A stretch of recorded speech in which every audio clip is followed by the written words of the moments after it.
How's it going, everybody? And welcome to another special edition of Building Out Loud, a podcast while myself, your co-host, Mac Conwell, aka Mac the VC, your favorite VC's favorite VC, kicks it along with my brilliant co-host, Liam Gill. What's going on, Liam? Not much. I see we've both started dressing up a bit for these, knowing that they might be filmed. Yes, I have had on a nicer shirt today because we are recording the actual visuals of it, just in case they ever go up on YouTube.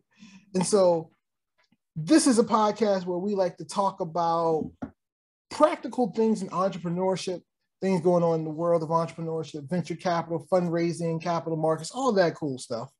If nobody's noticed, today we are recording in June of 2022. And so the world, the economic markets look really different today than they have over the last 4 or 5 years. So if there's ever any doom or gloom on this podcast, understand why that is happening. But anyway, today's topic, we are going to finish up something we talked about in our last episode, which is mentors. Last episode, we talked a little bit practical about how you get a mentor, how you build that relationship. Today, we're going to talk a little bit about the value of having a mentor and kind of dive deep into that. And so, Liam, who's been the most influential mentor for you and why? Yeah, I think we talked a bit about different mentors that we'd had last time. I'd say that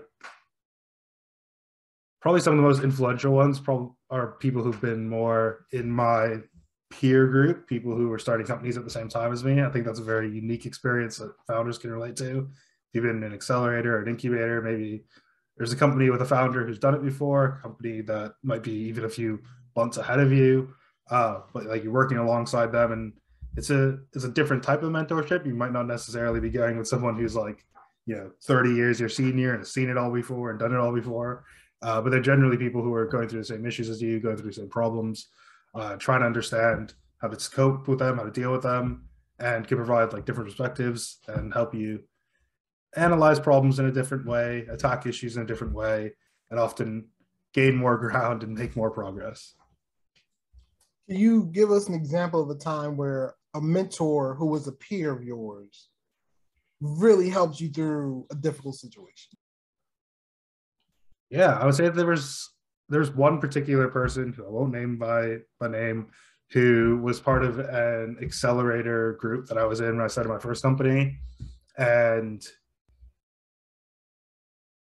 I would say both between him and the person running the accelerator, they both almost put us in check. I think I've had this conversation before in the IB pod, where I think that I started my company and had a lot of success very early on. And I've to some extent been one of those people who's just put my head down, believe in myself, put in the work, and things tend to happen. I'm not saying that there aren't struggles. There are people in my life who testify there's days where I just don't want to get out of bed, stuff gets hard. But for the most part, I think in comparison to others, I've had it relatively good. And one of the best examples of that would be that I raised my first round, so our pre-seed round, which would have been around $200,000, 2 weeks after I graduated from my master's. So I started working on the company while I was in university, and 2 weeks after graduating, I already have $100,000 in the bank, about to start a company. And to a large extent, that boosts your ego. It was always my plan, do my master's, start a company. And the fact that there was no break in between, there was nothing. I was able to just do both simultaneously and plan everything out, what seemed like a year and ahead. It kind of gives you this idea that whatever you're planning, whatever you're putting on paper is going to happen. And there were two people. Number one, the one who led the accelerator, who really made a point of explaining to me that he had been there before, he'd raised funds, and that the moment you think that you're ahead of other people, the moment that you feel like you're doing better, that you have more luck on your side, that things are going well, is the moment everything's about to turn. That the minute that you no longer feel like you're the underdog, that you need to keep working, you need to keep fighting, you need to push and scrape and scrap for every single thing you've got, is the moment things turn. And that's one thing that's always stuck with me since, because he was completely right. At the time, I blew off that advice. But months later, when we were lower on our runway, we were running out of money, and I had to turn back into like that person who was desperate to not lose my business, not lose like my house, not lose everything, was when I like the company started being successful again. Is like it's really hard to explain because it's not as if I wasn't trying as hard. It's not as if I didn't care as much, but it's just that like unspoken determination and grit and like the way that you perceive yourself. I think, and some of it I think comes to the way you come across to people. Even if you're doing the same thing, you're acting the same way. If you come across as if you know everything, as if you're not willing to learn, you're not willing to grow, you're not willing to take advice, you're probably capping what you can do and what your company can do. If you come across as someone who's willing to do absolutely anything to succeed, then people, you know, VCs, mentors, other people see that and they know that if there's a problem in front of you, that you're going to work to find the best solution, that you're not just going to blindly move forward with the first idea that comes to mind. So that would be one thing is taking that advice from that individual about making sure that you always stay humble, that you always keep in context where you're at and like where you're going, and you never get ahead of yourself. The second would be along the same lines, just with someone who was actually in our accelerator, who was starting his third company, and he'd previously started a company, and he's telling me a story about how he lost everything, how he lost his wife left him, he lost like his kids, he lost his house, lost his car, all of it, because he just believed so much in what he was doing and was willing to go to like the absolute ends to make it work. And there's sort of two lessons in that. So the person who told me to sit down with him and talk to him about his experience was actually trying to convince me that I needed to like put in check how much risk I was putting into one company and to kind of mitigate being in a position he was in. Like their point was, you're smart, you can do a lot, don't put it all on one company, because if that goes wrong, you'll be in this position. But the takeaway I took is like the exact opposite, which is that if you like genuinely believe in something the way this guy did, and you genuinely think it's worth putting everything you have into it, that is what you should do. And about 6 months, I think, after I first met him, he ended up raising a Series A for that company, and that company went on to grow and become relatively successful. And he got back everything he lost, and you know, it was a happy story for him. But I think that was another one that sort of taught me that at the end of the day, a lot of entrepreneurship, especially in times like this, where, as Mac mentioned, things are rough, like a lot of it comes from within, a lot of it comes from the way you feel, the way that you portray your business, the way that you act. And as long as you are continuing to try to grow, to try to get better, to try to make a company better, that, you know, you'll end up succeeding. And having people around you who are in that same position is always a benefit to helping you maintain that level of energy and that sort of mojo, because it is hard to always attack the world positively, but having a group of people around you doing the same thing does help you keep that energy. So it's really important to have folks in your life who are mentors, who are going to be anchors and who are going to have the hard conversation with you. You know, the people who are going to tell you like, hey, I don't know if you're making the right decision.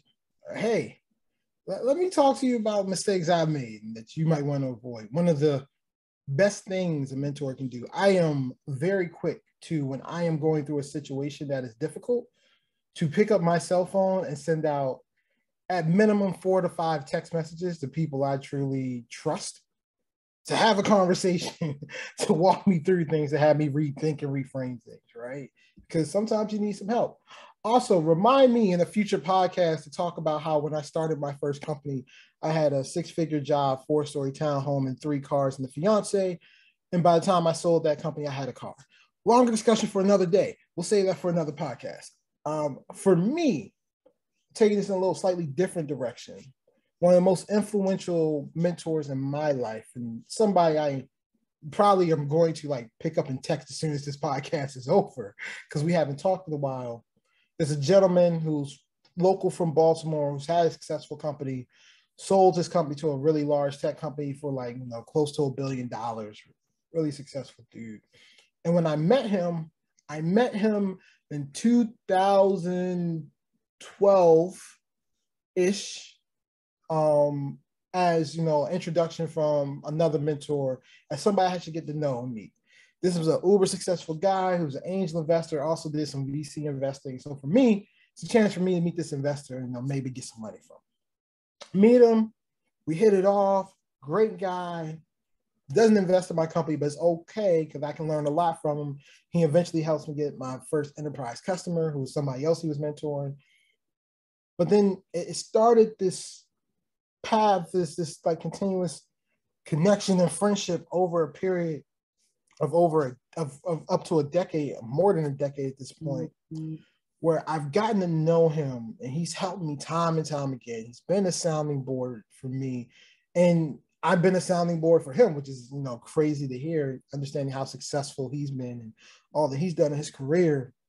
And I'll tell you, that bond that we built over time just gets stronger and stronger. And it never was about money. When I first met him, he was an investor. I wanted his money, and build into him being a mentor. And it wasn't about money. And so I get to know him over this decade. And over that decade, I had started 2 companies, never put any money in either one of those companies. I had transitioned from being an entrepreneur to being an investor, and he was supportive all the way through. And then I step out to go raise my own fund. And he does 2 things. One, he commits to being an LP in my fund with a sizable check, which I can't tell you how much I appreciate. But then the one thing he did for me that's probably the biggest thing he'd done, and mind you, I've known him for a decade. I had gotten to know him and built this relationship with him for over 10 years before he ever wrote me a check. It was for my first fund. But then when I had the opportunity to become a Kauffman Fellow, and for those who don't know, the Kauffman Fellowship is the premier fellowship for venture capitalists. It's a 2-year fellowship where you go off and you learn, and you're part of this cohort, and you get to be around other investors, and like some of the greatest investors in the world have been part of this program. With one caveat: it costs $80,000 to go through the program. And that's just like the tuition fee. That's not including all the travel, because you travel once a quarter. And so I was lucky enough to get accepted into the 26th class of the Kauffman Fellowship. I had no way to pay for it. For those who don't know, I was a broke VC. So I don't have money. I literally launched a venture fund with less than $5,000 in my bank account. That's another longer story. We get to that some other time. But I get this amazing opportunity to be part of this incredible program. And as I'm talking to him about it, he agrees to pay. And this fellowship is one of the greatest things I've ever done. That was a relationship I had built up to that point over 8 or 9 years at that point. And it wasn't a relationship built on money. It was truly somebody who was uber successful, who I could go to and I could confide in and I could trust and could share and help me navigate things. And in my time of need, he went from just being a mentor to a true friend to being a sponsor and helping me get this program. I will never be able to thank that gentleman enough for that. I tell that story to illustrate, you never know where these connection points end up and how influential they can be. And be careful with meeting somebody who you think could be impactful for you in the moment, and only thinking about the moment instead of thinking about building a long-term relationship, because you never know where that can end up. So that's my mentor story. Anything else you'd like to share with the folks, Liam? No, I think that was a great story to end it on. I think it really wraps up and encapsulates everything we're talking about both today and last week, about how mentorship can really help you in a lot of different ways. I think that's especially true when you're in a market like this one, which, if we're being honest, most people under the age of 30 have never really truly experienced something like this. And knowing someone older, knowing someone more experienced who has, is really going to help you right now. But even more generally, whether it's personal advice, business advice, there's a lot of benefits towards talking with other people and meeting with other people and trying to learn from their experiences.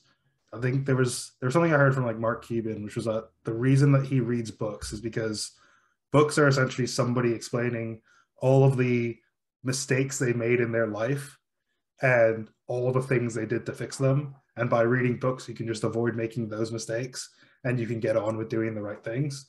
And that doesn't mean you're not going to make your own mistakes and, figure things out on your own. But, the fundamental idea of it was that, the more people you have in your life who can help you, the more knowledge that you gain, wisdom passed down through things like books or podcasts or whatnot, you're going to hopefully avoid making mistakes that I made, that Mac made.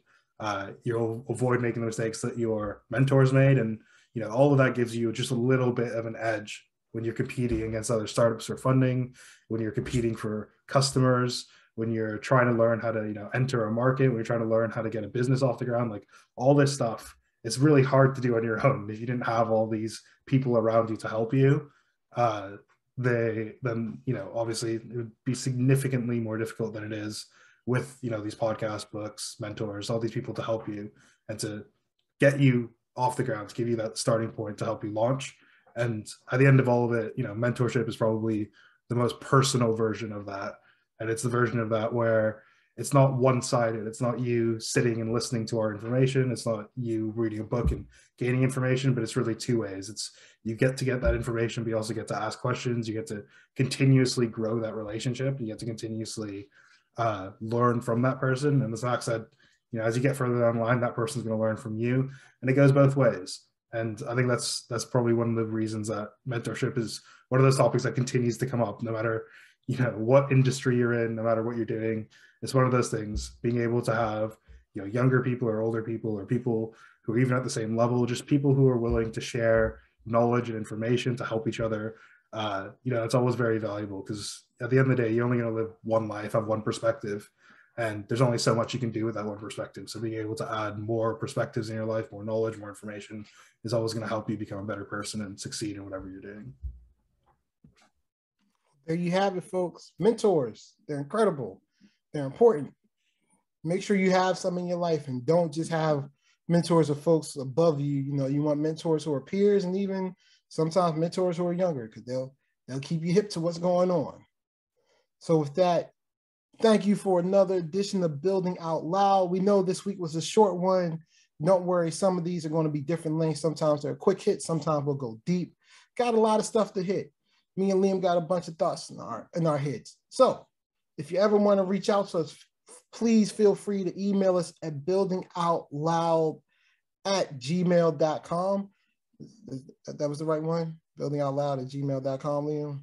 It's buildingoutloudpodcast@gmail.com. Okay, it's buildingoutloudpodcast@gmail.com. Let me repeat that. Buildingoutloudpodcast@gmail.com. Please feel free to email us any critiques, any questions you have, any topics you want us to talk about in future episodes. And with that, we'll see you next time, folks. Peace out.